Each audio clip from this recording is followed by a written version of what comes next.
नमस्कार दोस्तों और प्रिय विद्यार्थियों, मैं Suresh Chaudhary Suresh physics point YouTube channel पर आपका स्वागत करता हूं और उम्मीद करता हूं कि आप लोग वीडियो का आनंद ले रहे होंगे।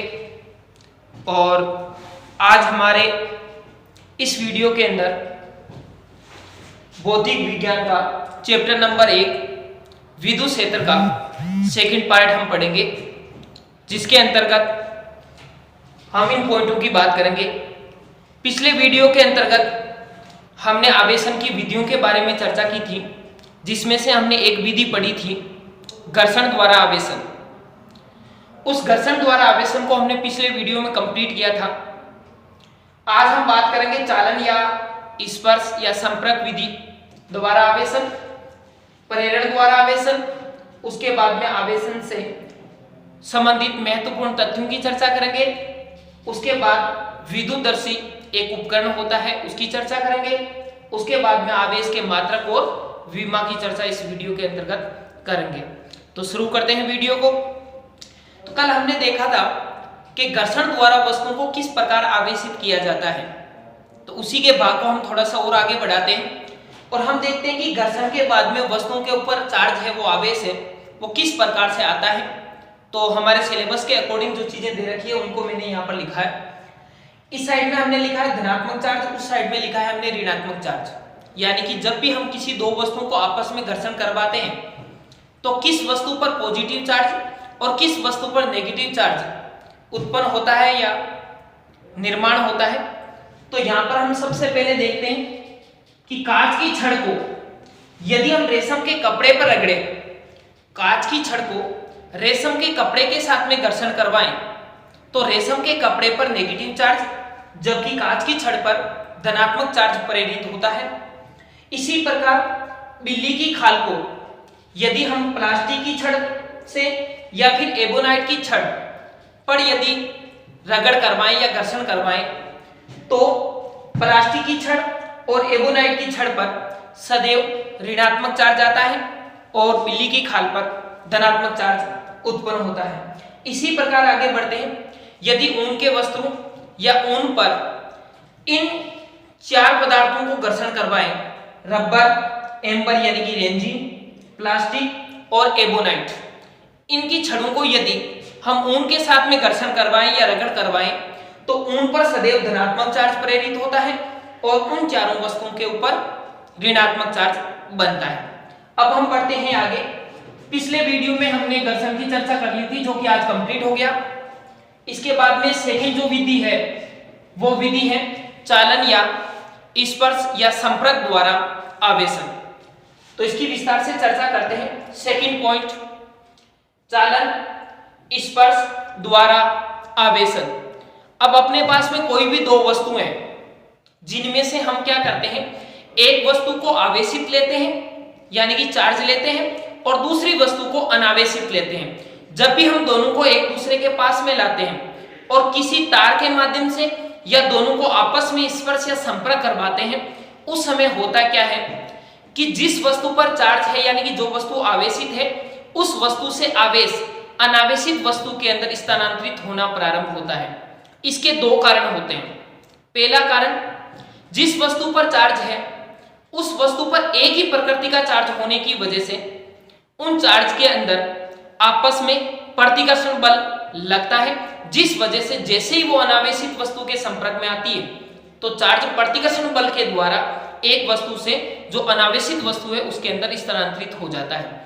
थोड़ा सा डीप में चले तो हम ऐसा मान सकते हैं कि जिस वस्तु के ऊपर आवेश है, जिस वस्तु के ऊपर चार्ज है, उस वस्तु पर विभव का मान ज्यादा होता है और जो अनावेशित वस्तु है उसके ऊपर विभव का मान कम होता है। तो हमेशा आवेश उच्च विभव से निम्न विभव की ओर स्थानांतरित होता है।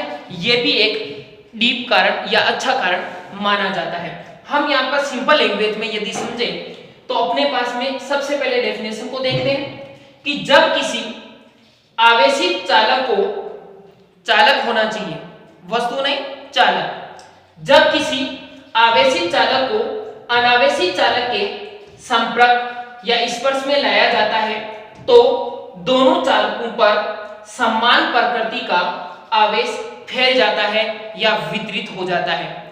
देखो, एक वस्तु पर यदि पॉजिटिव चार्ज है, दूसरी वस्तु अनावेशित है, दोनों को जैसे ही संपर्क में लाएंगे दोनों वस्तुओं पर समान मात्रा में पॉजिटिव चार्ज प्रेरित हो जाता है या ट्रांसफर या स्थानांतरित या वितरित हो जाता है। आवेशन की इस प्रक्रिया को हम क्या बोलते हैं? चालन द्वारा आवेशन कहते हैं।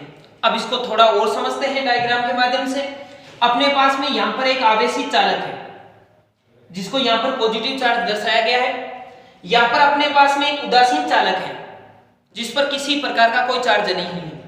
जैसे ही दोनों को आपस में स्पर्श करवाया, जैसे ही दोनों को आपस में स्पर्श करवाया, यानी कि दोनों को जैसे कनेक्ट किया, कनेक्ट करते ही इस पर आवेश ज्यादा मात्रा में है, इस पर आवेश नहीं था, इसलिए आवेश क्या हो गया? स्थानांतरित हो गया, यानी कि आवेश इस चालक से इस चालक के अंदर ट्रांसफर हो गया। और यदि दोनों अपने पास में जो चालक हैं इनका यदि आकार एक जैसा है या समरूप चालक है तो दोनों पर आवेश समान मात्रा में आएगा, और यदि दोनों का आकार भिन्न भिन्न है तो आवेश ट्रांसफर जरूर होगा, स्थानांतरित जरूर होगा, परंतु भिन्न भिन्न मात्रा में होगा, समान मात्रा में नहीं होगा। इसकी चर्चा हम आगे के चैप्टरों में करेंगे। तो यहाँ पर दोनों वस्तुएं किस प्रकार की हो गई? आवेशित हो गई। अब जैसे ही मैं इस तार को हटा लेता हूं, यानी दोनों को डिस्कनेक्ट कर देता हूं, तो जो वस्तु पहले उदासीन थी वो वस्तु अब क्या हो गई? आवेशित हो गई। तो ये अपने पास में हुई चालन या स्पर्श या फिर संपर्क द्वारा आवेशन की विधि। बात करते हैं तीसरी विधि की, जिसमें है प्रेरण द्वारा आवेशन। तो इसको थोड़ा ध्यान से समझते हैं। सबसे पहले बात करते हैं डेफिनेशन की। तो इसके अंदर है कि एक आवेशित वस्तु द्वारा, यानी कि अपने पास में कोई भी एक आवेशित वस्तु है जिस पर पहले से कोई ना कोई चार्ज है, पॉजिटिव या नेगेटिव। एक आवेशित वस्तु द्वारा अनावेशित वस्तु पर बिना स्पर्श किए, स्पर्श नहीं करना है, एक आवेशित वस्तु द्वारा दूसरी अनावेशित वस्तु पर बिना स्पर्श किए यानी कि टच किए विपरीत प्रकृति का आवेश उत्पन्न कर दिया जाए। एक दूसरे को टच भी नहीं करे और जो अनावेशित वस्तु है उसके ऊपर विपरीत प्रकृति का आवेश यदि उत्पन्न कर दिया जाए तो इस प्रकार की जो प्रक्रिया होगी, इस प्रक्रिया को हम क्या बोलते हैं? प्रेरण द्वारा आवेशन कहते हैं। क्या कहेंगे? प्रेरण द्वारा आवेशन, यानी कि उसको प्रेरित कर दिया आवेश उत्पन्न करने के लिए। अब कैसे किया, इसी चीज को समझना थ्योरेटिकल है, इसलिए मैं डायग्राम के माध्यम से आपको समझा रहा हूं। सबसे पहले हमने क्या किया? यहां पर एक आवेशित वस्तु ली। क्या ली? आवेशित वस्तु, जिसके ऊपर यहां पर हमने पॉजिटिव चार्ज लिखा है। यहां पर हमने एक दूसरी वस्तु ली जिसके ऊपर हमने उदासीन वस्तु यहां पर लिखा है, यानी कि कोई चार्ज नहीं है। दोनों वस्तुएं एक दूसरे को स्पर्श नहीं कर रही है, यानी कि एक दूसरे के संपर्क में नहीं है। जैसे ही इन दोनों को लंबे समय के लिए पास में रखा गया तो हुआ क्या कि जो वस्तु उदासीन थी ना, उस वस्तु के अंदर इधर पॉजिटिव चार्ज है, तो इस वस्तु के अंदर जो भी कक्षाओं के अंदर इलेक्ट्रॉन है वो इस पॉजिटिव चार्ज की वजह से क्या होंगे? आकर्षित होंगे। तो इस वस्तु के अंदर जितने भी इलेक्ट्रॉन हैं वो सारे के सारे इस वस्तु के पॉजिटिव चार्ज की वजह से इस डायरेक्शन में क्या होंगे? आकर्षित होंगे। और इस वस्तु के अंदर जितने भी पॉजिटिव चार्ज है वो इस डायरेक्शन में क्या होंगे? स्थानांतरित होंगे या इस डायरेक्शन में प्रतिकर्षित होंगे। तो इस वस्तु के अंदर आवेशों का क्या हो जाएगा? दुर्गुण हो जाएगा, यानी आवेश दुर्वित हो जाएंगे। वापस करते हैं एक बार। यहाँ पर धनावेशित वस्तु ली, यहाँ पर अपने पास में उदासीन वस्तु है। जैसे ही दोनों को एक दूसरे के पास में रखा तो आवेशित वस्तु ने क्या किया? अनावेशित वस्तु का जो आवेश है उसको प्रेरित किया, यानी कि विपरीत प्रकृति के चार्ज को अपनी ओर खींचा और समान प्रकृति के चार्ज को दूर की ओर हटाया। तो यहाँ पर पॉजिटिव चार्ज हमने समझने के लिए लिया है, तो इस वस्तु के अंदर नेगेटिव चार्ज तो इधर आ गया और पॉजिटिव चार्ज उधर रह गया। और जैसे इस पॉजिटिव चार्ज वाले सिरे को हमने भू संपर्कित कर दिया, यानी कि पृथ्वी सतह से जोड़ दिया किसी तार के माध्यम से या किसी चालक के माध्यम से, जैसे ही हमने उस सिरे को पृथ्वी सतह से जोड़ा तो ये कंप्लीट जो पॉजिटिव चार्ज है ये पृथ्वी के अंदर चला गया। क्यों चला गया? क्योंकि पृथ्वी जो है उसकी धारिता क्या होती है? अनंत होती है। धारिता का मतलब होता है आवेश को ग्रहण करने की क्षमता। तो पृथ्वी की क्षमता अनंत है, कोई भी आवेश दो, कितना भी आवेश दो, आराम से धारण कर लेती है। जैसे ही इस सिरे को हमने पृथ्वी से संपर्कित किया तो ये सिरा पर जो भी चार्ज रहेगा पॉजिटिव या नेगेटिव, वो आवेश पृथ्वी सतह में चला जाएगा और इस साइड में जो आवेश है वो आवेश उस वस्तु के ऊपर बचा हुआ रहेगा। तो इस वस्तु पर अभी क्या चार्ज है? नेगेटिव चार्ज है। तो इस वस्तु के ऊपर पॉजिटिव चार्ज तो पृथ्वी सतह में चला गया और नेगेटिव चार्ज इस वस्तु के ऊपर शेष रह गया। इस वजह से ये वस्तु क्या हो गई? आवेशित हो गई।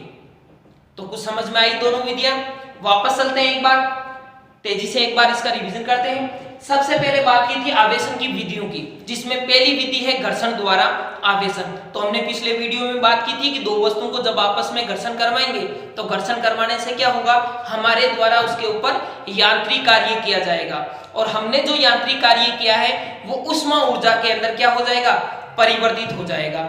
और जैसे ही उष्मा है उन वस्तुओं के अंदर उपस्थित इलेक्ट्रॉनों को उष्मा मिलती है तो वो इलेक्ट्रॉन क्या करते हैं? अपने परमाणु की कक्षा को छोड़ करके उच्च कक्षाओं के अंदर स्थानांतरित हो जाते हैं और ऐसे करते हुए अनंत वाली कक्षा में जाकर के वो दूसरी वस्तु के अंदर स्थानांतरित हो जाते हैं। जिस वस्तु से इलेक्ट्रॉन बाहर निकले हैं उस वस्तु के ऊपर कैसा चार्ज आएगा? धनात्मक चार्ज आएगा, क्योंकि उसने इलेक्ट्रॉनों को त्यागा है, यानी कि दान किया है, दाता बन गई। और जिस वस्तु ने इलेक्ट्रॉनों को ग्रहण किया उस वस्तु पर कैसा चार्ज आ जाएगा? ऋणात्मक चार्ज आ जाएगा। तो इस विधि के अंदर हमने आवेशों को इस प्रकार से बनाया था और इसकी एक सारणी यहाँ पर लिखी हुई है, जिसे घर्षण के बाद में अपने सिलेबस के अकॉर्डिंग जो तीन वस्तुएं हैं इन पर सदैव धनात्मक चार्ज आता है और उन वस्तुओं के ऊपर सदैव ऋणात्मक चार्ज आता है।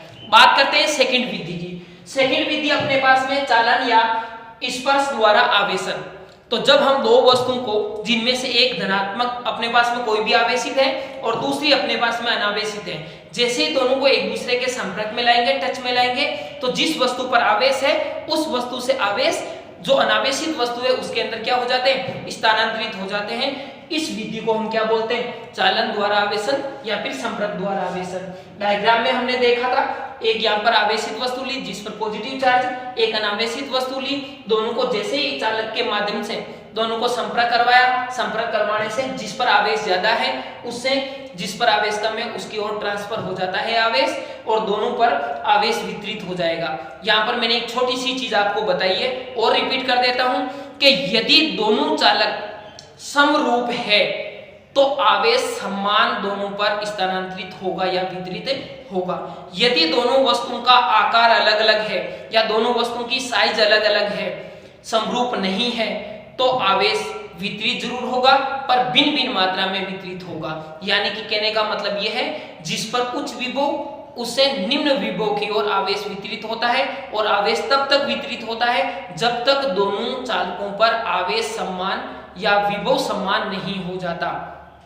अगर दोनों आकार में समान है तो विभव समान होने की वजह से दोनों पर समान मात्रा में आवेश वितरित होंगे और यदि दोनों का आकार या साइज भिन्न भिन्न है, असमरूप है दोनों ही, तो उनके ऊपर विभव समान होने तक आवेश स्थानांतरित होंगे, पर जरूरी नहीं है कि आवेश समान हो। इसकी चर्चा हम नेक्स्ट चैप्टर में करेंगे आगे के। बात करते हैं तीसरी विधि की, प्रेरण द्वारा आवेशन। तो प्रेरण द्वारा आवेशन के अंदर हम डेफिनेशन को पढ़ते हैं सबसे पहले कि एक आवेशित वस्तु द्वारा अनावेशित वस्तु पर बिना स्पर्श किए विपरीत प्रकृति का आवेश उत्पन्न कर दिया जाए तो इस प्रक्रिया को प्रेरण द्वारा आवेशन कहा जाता है। यानी कि दोनों को संपर्क भी नहीं करवाना है, जैसा कि दूसरी विधि में करवाया था, दोनों को एक दूसरे के समीप रखना है। जिस वस्तु के अंदर आवेश है उससे अनावेशित वस्तु के अंदर जो आवेश है उनका ध्रुवण हो जाएगा, यानी कि ध्रुवित हो जाएंगे, और जो विपरीत प्रकृति का चार्ज है वो तो उस आवेशित वस्तु के पास में, और जो समान प्रकृति का आवेश है वो उससे प्रतिकर्षित होकर के दूर हट जाता है। और जिस सिरे को हम पृथ्वी से संपर्क करवाते हैं उस सिरे का आवेश है वो पृथ्वी सतह में चला जाता है और उस वस्तु के अंदर एक ही प्रकार का चार्ज शेष रहता है और वो वस्तु कैसी हो जाती है? आवेशित हो जाती है। तो उम्मीद करता हूं अच्छे से आप लोगों ने समझा होगा। एक बार स्क्रीनशॉट ले लो इसका, फिर आगे बढ़ते हैं।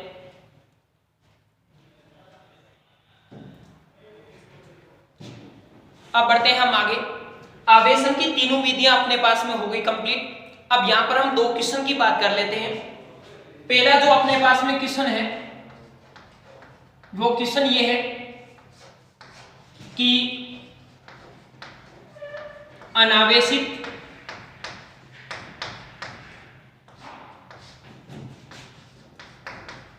वस्तुएं आवेशित वस्तु द्वारा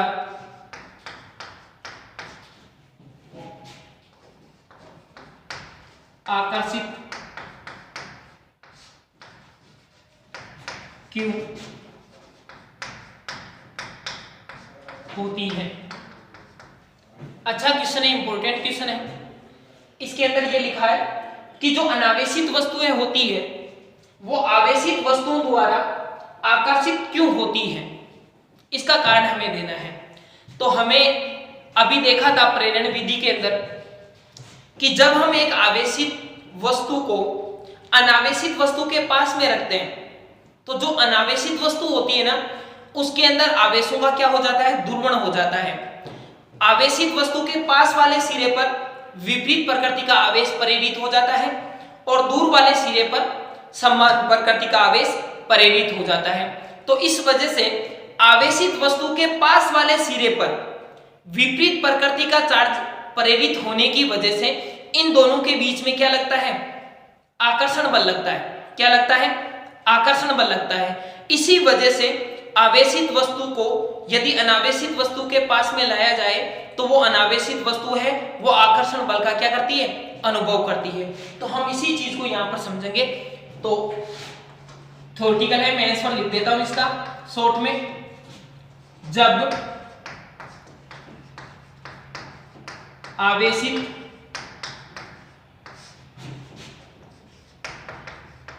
वस्तु को अनावेशित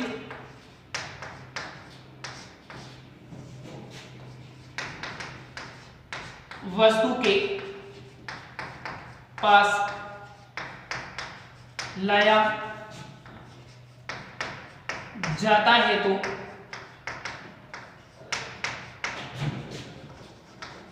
अनावेशित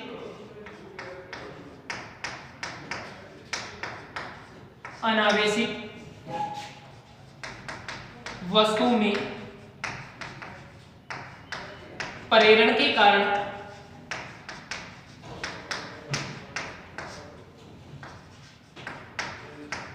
आवेशों का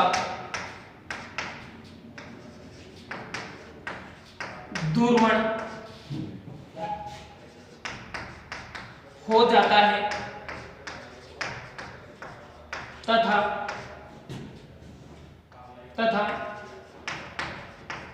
आवेशित वस्तु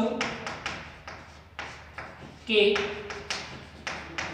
पास वाले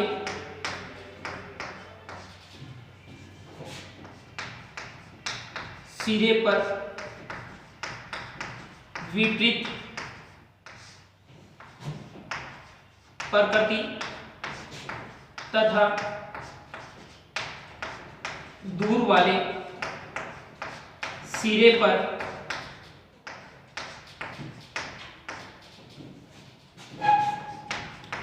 समान प्रकृति का आवेश आ जाता है।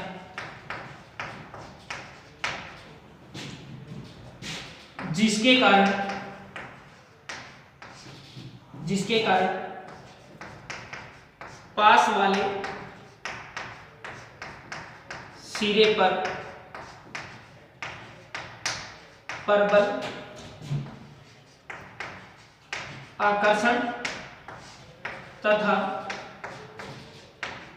दूर वाले सिरे पर अपेक्षाकृत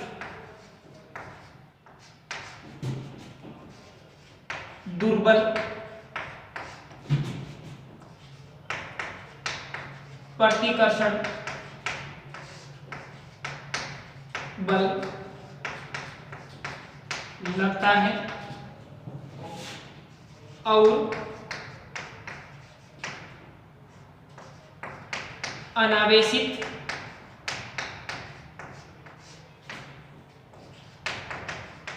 वस्तुएं आवेशित वस्तु द्वारा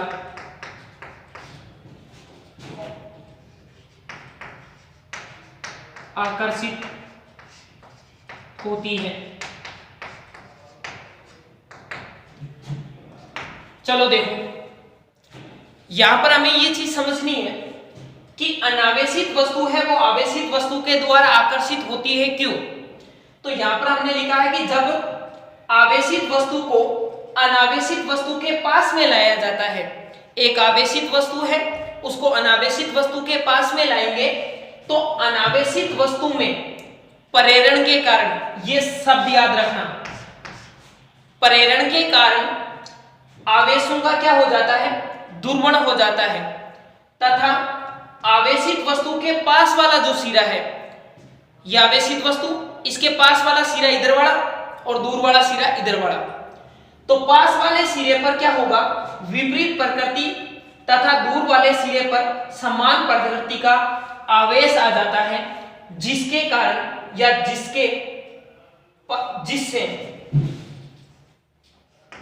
जिससे पास वाले सिरे पर परबल आकर्षण तथा दूर वाले सिरे पर अपेक्षाकृत दुर्बल प्रतिकर्षण बल लगता है।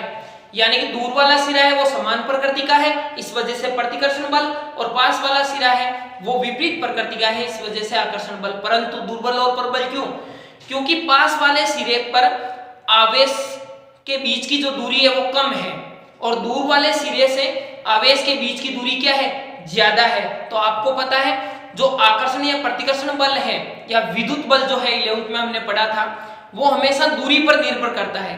दूरी ज्यादा है तो बल कम लगेगा और दूरी यदि कम है तो बल ज्यादा लगेगा। तो पास वाले सिरे पर बल ज्यादा और पास वाले सिरे पर कौन सा बल लगेगा, आकर्षण बल, और दूर वाले सिरे पर कौन सा बल लगेगा, प्रतिकर्षण बल, जो कि थोड़ा दुर्बल होगा इसके मुकाबले।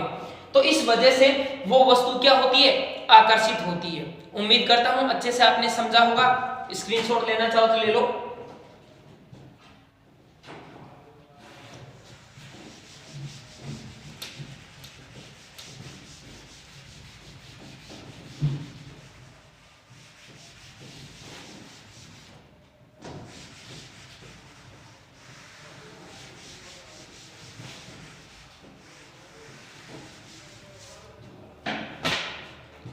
बात करते हैं एक क्वेश्चन और की, उसको भी ध्यान से समझना। यदि किसी वस्तु से 10 इलेक्ट्रॉन